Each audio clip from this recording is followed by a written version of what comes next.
day, a person can see well over 100 advertisements. Have you ever looked at an advertisement and thought about what it took to create? This week, we sit down with Anne Ruckert, a graphic designer and photographer. Well, welcome. Thank you for this opportunity for me to come into your home and interview you in your home. Yeah, no problem.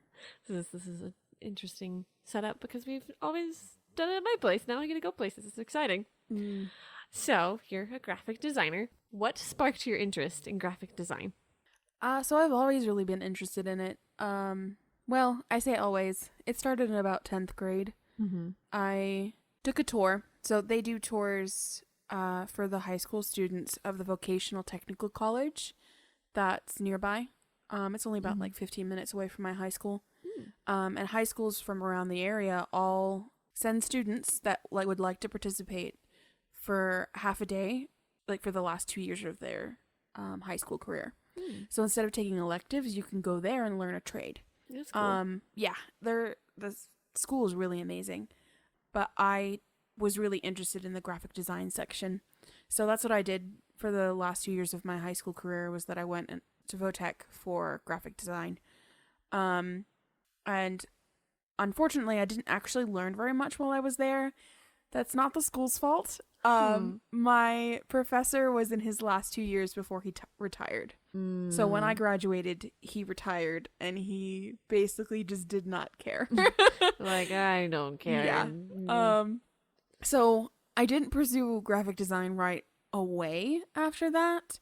I think I might have if I had actually learned more about, like, say, using the programs and, like, design aspects. He was more of a hands-on kind of person. So we did a little screen printing. We did some darkroom processing for photographs. We learned to use some of the printing presses, but not a lot of the actual, like, computer-based stuff. So I, at the time, was really into creative writing, and I wanted that to be my major. And so when I went to college for the first time, that's what my focus was.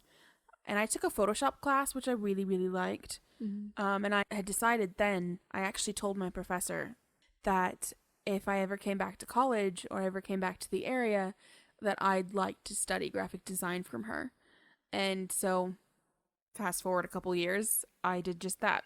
And it was really fun. And I learned so many things from her and from that program in general that it just has sort of carried me through the last couple years.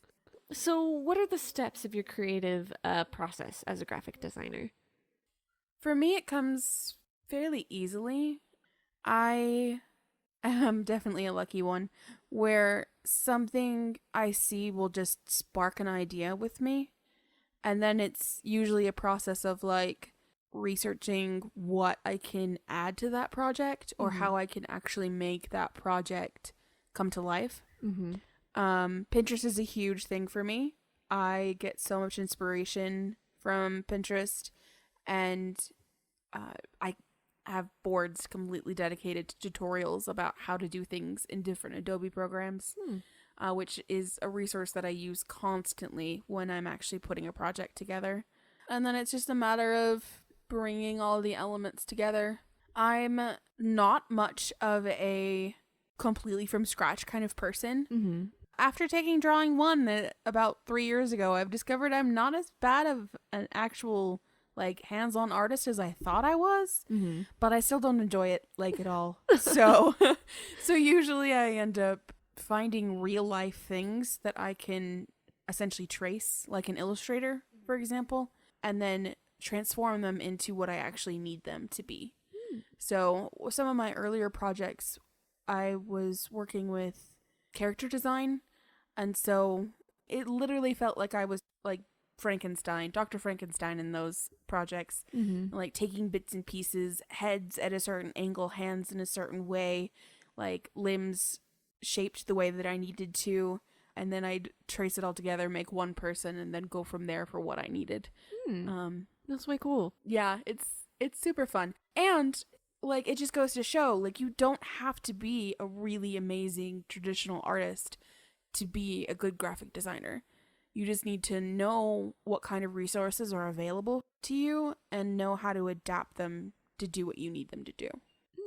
What qualities and skills should a good graphic designer have? I think one of the most important qualities is a sense of design, which isn't always innate in people.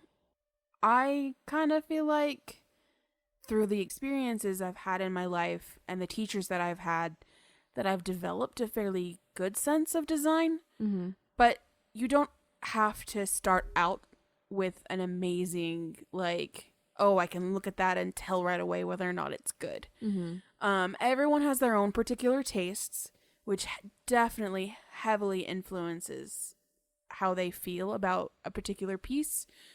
But you can also just learn things from scratch.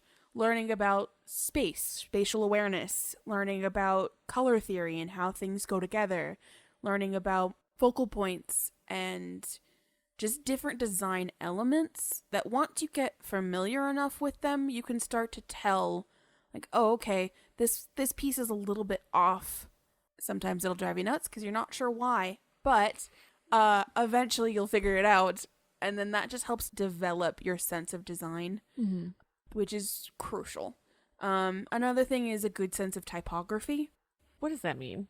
Okay, so typography is obviously like fonts and the words that you use and this how you use them in a project. Mm-hmm. That's something that I struggled with a lot in the beginning. I actually had a professor that would fix everything that I did for a while until I finally told her, okay, stop and teach me how, Mm-hmm. because I'm never going to get better at this unless you actually like force me to learn it. Mm-hmm. And I'm incredibly grateful that she actually did do that because I have a lot more awareness of typography and how it should be used. It's not only a visual feature, Mm-hmm. it's something that you need to consider because people need to read it. That's why it's there. Like, True. it can be nice. So you can use typography as an art piece by itself. But in general, when you use it, it's something that's supposed to be actually, you're supposed to convey information to the viewer and have them actually understand it. So there's a balance there between the art and the functionality. Mm-hmm. That is something that's also really important for a graphic designer to know. And again, it's something that you can develop. I wouldn't say actually that there's anything at all that you need to have to start with. So long as you know what you need to end up with, you can work on any skill you need to be a graphic designer. And that includes any of the Adobe programs. Those are the industry standard right now. Those are what I learned. Those are what I use all the time. And once you get used to them, they're an incredible asset. There is a severe learning curve for some people. Some people get it right away. I'm lucky enough that I took to it like a duck on water. Mm-hmm. They're just super helpful to me. But again, you don't have to be the best at it. You can just start. Start with something small. Start with beginner classes. Start with beginner tutorials. Just know what you need to learn and then work towards it. Sounds great. That's amazing. I've definitely had to learn this from you particularly. How do you respond when someone gives you criticism? Yes. Yeah. I've definitely had to learn this from you. Yeah. I come from an area that is very blunt. But not mean, constructive. I'm just very straight to the point, which upsets people sometimes, but I know you can take it, which is why it's fine. Yeah. I've been really lucky that anyone that's actually in the art field that I've been in with, they know what constructive criticism is. It's never, I hate this, or this is really bad. Why did you do that? Mm-hmm. It's pushing you to think better about what you were doing, or suggestions on how you can make it better and why you feel you should do that. Mm-hmm. I find that anybody that just straight up tells you that they hate something usually isn't an artist themselves. Mm-hmm. They just don't understand how to respond to art or to an artist in order to make them improve. Makes sense. Yeah, I Again, I would say that I've been really lucky. I haven't had anyone destroy my art, and I know that some unfortunate artists do go through that. But again, it comes back to the fact that you have to understand not everyone is going to like your art. Not everyone is going to like your art style. The key thing here is, do you love it? Mm-hmm. Because if you do, then it doesn't matter what they say. Try and find people that are like-minded, or at the very least, other artists, someone else that does something creatively and understands the emotion and the thought process and the time that goes into creating this, and then get their help. Don't just get their opinion. Do you like this? Do you not like this? That's not helpful at all. I actually had a professor who straight up, he refused to allow that to be a response to anything we did. Like, you cannot say the words, I like it or I don't like it. You have to say why. Why is this good? Why is this not working? Not bad, because nothing is truly bad. But why is it not working? So if you can find someone that you can work with like that, you will improve immensely. Like, constructive criticism is the key. So even if people are telling you, like, oh, this is terrible, just try your best not to listen to them and work on finding that one person you can work with to boost you up and help you actually grow. And that's a great way to look at life. Like, don't let others drag you down. Tell me about the best or your favorite piece you have in your portfolio. This is a really hard question. It's like asking a mother to pick her favorite child. It really is. I don't think I can answer it straightforward. I don't think I have a particular favorite piece. I have pieces that I just really enjoyed creating. I like sharing the different aspects of my design talents because of doing this community college. So I did a 2-year university in Community College of Beaver County. Patricia Foley, don't call her Patricia. She's Trish. She's the most amazing teacher I've ever had. And she really taught me so many different aspects of what comes together for design. So like, I learned everything from script writing to filming to animation to actual Photoshop and Illustrator and photography. So many different things that I just love working in all of them. I feel like I've been stretched as a designer, but not stretched so that it's breaking, but stretched so that I can grow.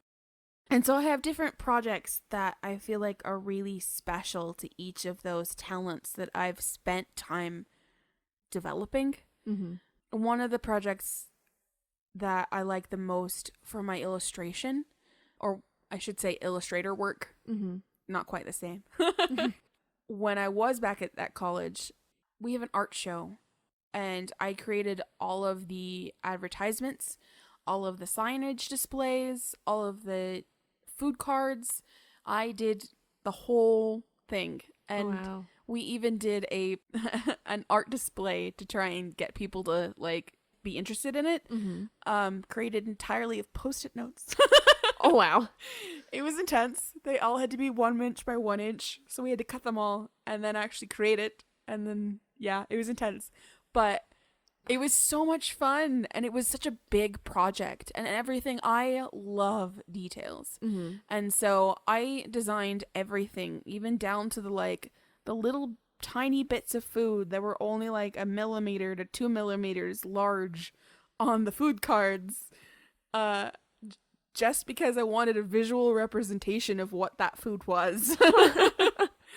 I was lucky enough that I was given free rein to actually put that kind of time and effort into it. And it became a project that I really do enjoy a lot still. Even though that was like 6 years ago. Oh, wow. I feel like it still stood up to my growth as a designer.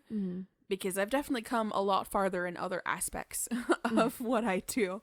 But that one's a really good one. I don't know if I'd I feel like I still have a lot of room to grow as far as animation goes. But I think it was sometime last year or the year before that, I created a joust.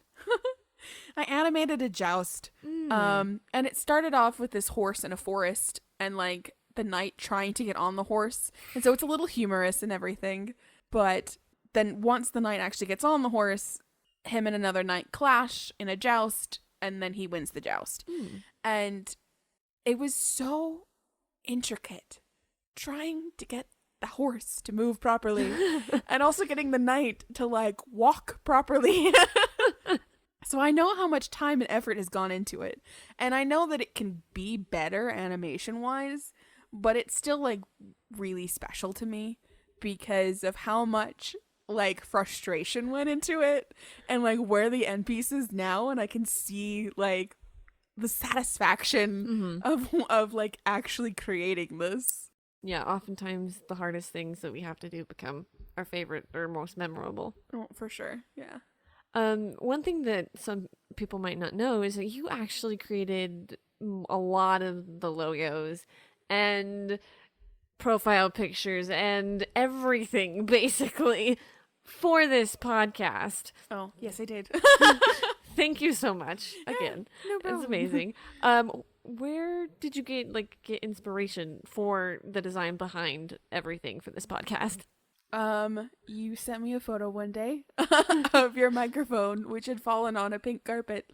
So we just sort of took it from that. It had a little bit of classic elegance. It had a little bit of sparkle. And so everything just sort of came together really well. And I think it represents you very well. Creating a brand like that isn't always easy. You have to really understand what this person or this business or this hobby is to actually represent it visually and in a way that people understand it right away. I think in the case of the Talented podcast, it was actually fairly straightforward. And so I lucked out as the designer for making this because it was fairly fast. But sometimes it could take a really long time and a lot of drafts and a lot of sketches, and we didn't have that problem. Switching gears just a little bit, when you studied with a certain professor, you touched basically everything. And you really are amazing at photography. What sparked your interest in photography? I think that's a hard question because I'm not sure I can really pinpoint it. I love capturing moments. I think I've done a lot of parade photography down in Disney World. I love taking photos of live productions. It is one of the most amazing things because it's literally a once in a lifetime shot. I mean, you can go see the same play 5 or 6 times, but it's not guaranteed to be exactly the same. And so there's just something about capturing something in the moment, in the movement, that's really special to me. Photography to me is just another aspect of design, honestly. A lot of the elements that go into design also go into photography, and so seeing something that's really well composed and really well balanced and the subject is interesting or sentimental or thought-provoking, like all of that just brings me just as much joy as creating something from scratch. Also seeing concepts that I've thought about a lot come to life is really enjoyable as well. So tell me about some of the photo shoots that you've done before and what you have coming up in the future. So I think I've done 2 photo shoots recently within the last couple of years that were really enjoyable. One, the concept was Between the Myths, which was a super fun project. It's still technically not completely done. But the concept was photographing these gods and goddesses and like mythical creatures between these epic stories that are told. What are they like in their like normal life?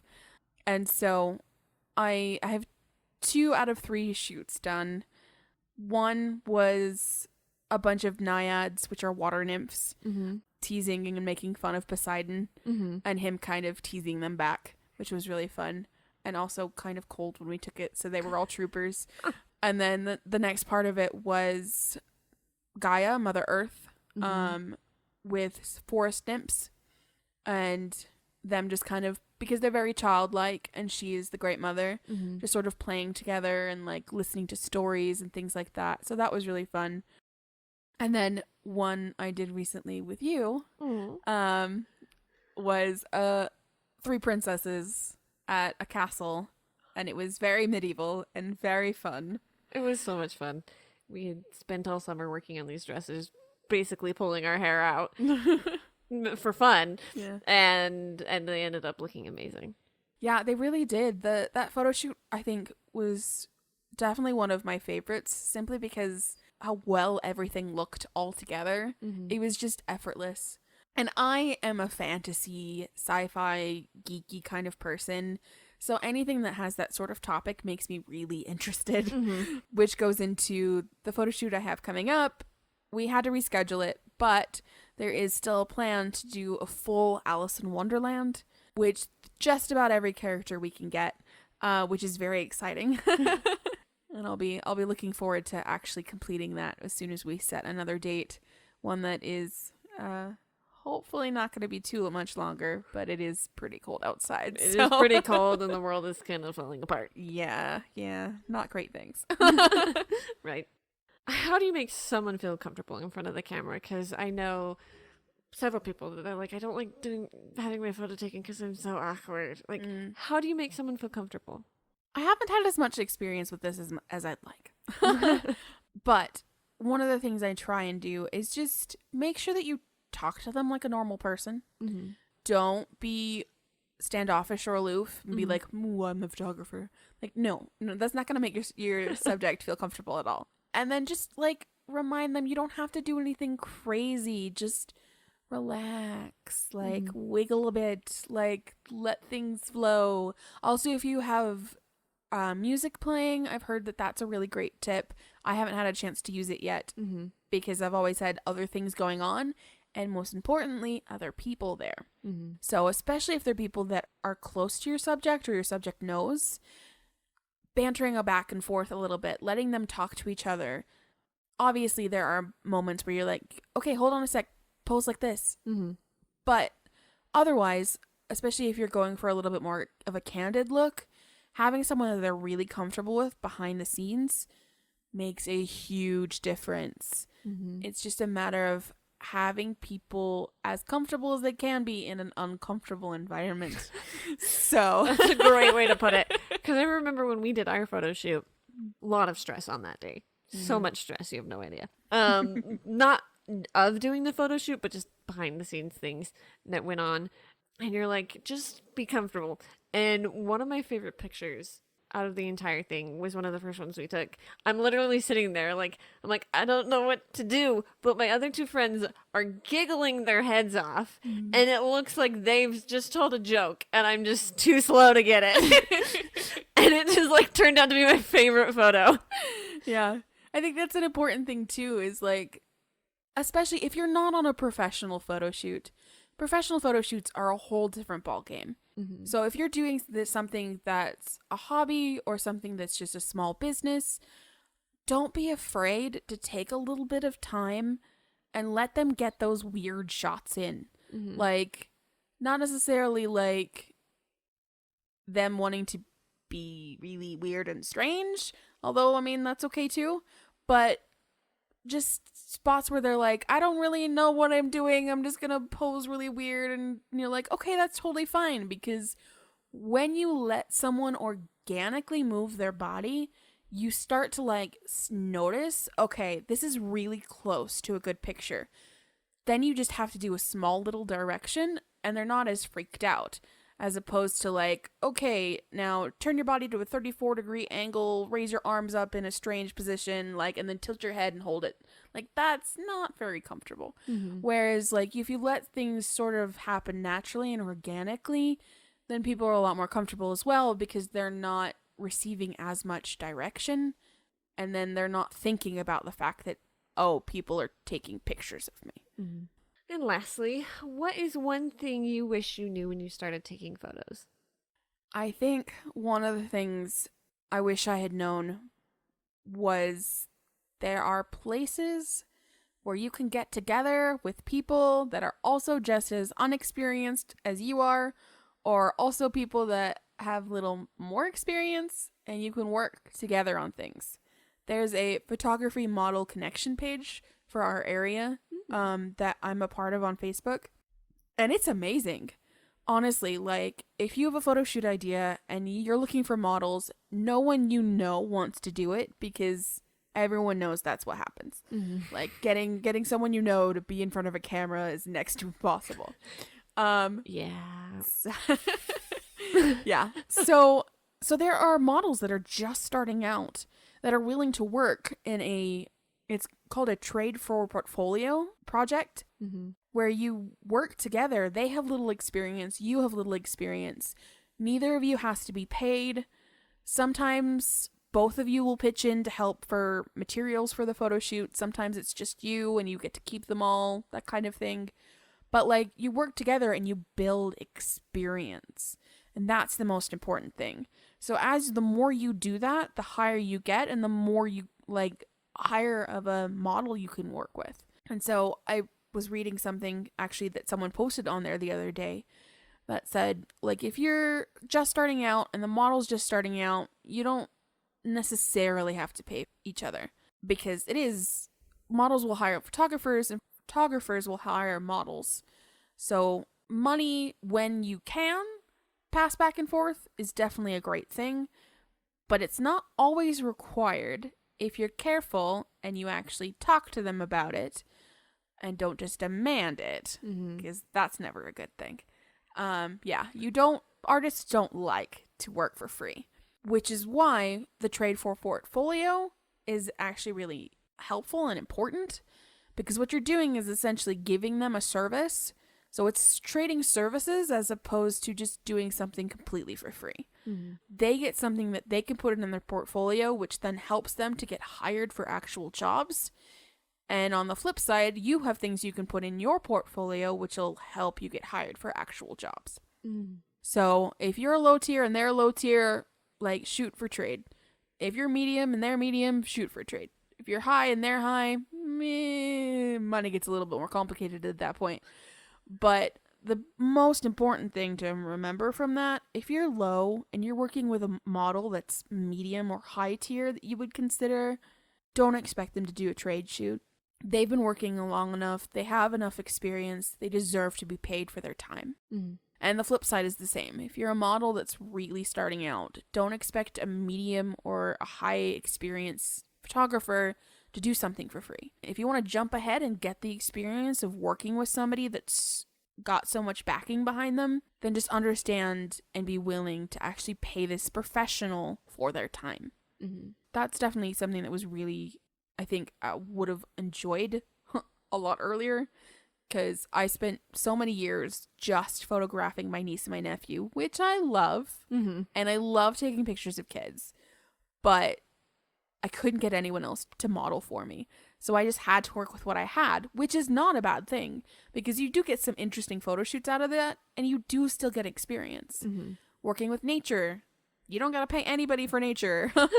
Working with animals, sometimes that's a little tricky, but still, you don't usually have to pay your dog to take pictures of it. I've definitely done that. Yeah, exactly. So, but still, working with a model is a very special and important experience as a photographer. So knowing that there's places like this where you can communicate and nobody has to spend any money if they don't want to is really, really helpful. Well, that's cool. Well, thank you so much for allowing me to come into your home and having this discussion. I've known you for so long, and I didn't even know half the things that were coming out of your mouth. So it was great to sit down and learn from you. Yeah, you're welcome. Thanks for having me. On next week's episode of Talented. So I decided that I was going to be a hobby breeder, and so what I was far more interested in was getting a temperament that worked for a family. I didn't want a gorgeous dog that was a total temperamental brat genetically, and I've seen those. We sit down with Irely Pace, a dog breeder who breeds the most adorable golden doodle puppies you will ever see. Until then, stay talented.